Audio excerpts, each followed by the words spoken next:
जब यरूशलेम पर हमला होता है तो ये सिर्फ एक देश नहीं, पूरी आत्मिक दुनिया कांप उठती है। आज इजराइल के लिए प्रार्थना की जरूरत है, पहले से कहीं ज्यादा। इजराइल एक बार फिर संघर्ष के दौर से गुजर रहा है। गाजा पट्टी से रॉकेट दागे गए, हिजबुल्लाह द्वारा लेबनान सीमा से गोलाबारी की गई और ईरान समर्थित गुटों की धमकियां बढ़ रही हैं। इजरायली रक्षा बलों ने जवाबी कार्रवाई में हवाई हमले किए हैं। इस संघर्ष में अब तक कई नागरिक घायल हुए हैं और कुछ स्थानों पर इमरजेंसी घोषित की गई है। लेकिन सवाल ये है, क्या ये केवल युद्ध की खबरें हैं या कुछ बड़ा होने जा रहा है?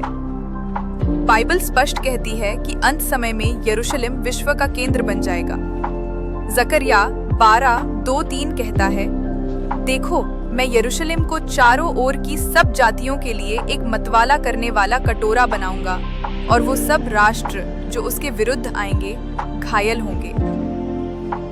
क्या आज वही समय आ गया है? मैथ्यू 24:6-7 में यीशु ने कहा, तुम युद्धों और युद्ध की अफवाहें सुनोगे। देखो, घबराना मत, ये सब होना ही है।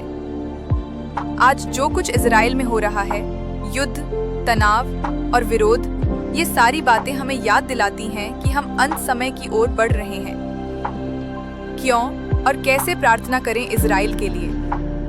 परमेश्वर ने भजन संहिता 122:6 में एक आज्ञा दी है, यरूशलेम की कुशलता की कामना करो। जो तुझसे प्रेम रखते हैं वे सुकून पाएंगे। इसलिए आज हम सबको मिलकर इजराइल के लिए प्रार्थना करनी चाहिए, ना सिर्फ उसके सैनिकों और नेताओं के लिए, बल्कि वहां के मासूम नागरिकों, बच्चों और परिवारों के लिए भी। हम ये प्रार्थना करें कि इजराइल को शांति मिले और परमेश्वर की योजना पूरी हो। समय की गंभीरता। बाइबल की कई भविष्यवाणियां जैसे यशाया 17, एजेकिएल 38-39, गोग और मागोग युद्ध अब धीरे धीरे विश्व घटनाओं के जरिए पूरी होती दिख रही हैं।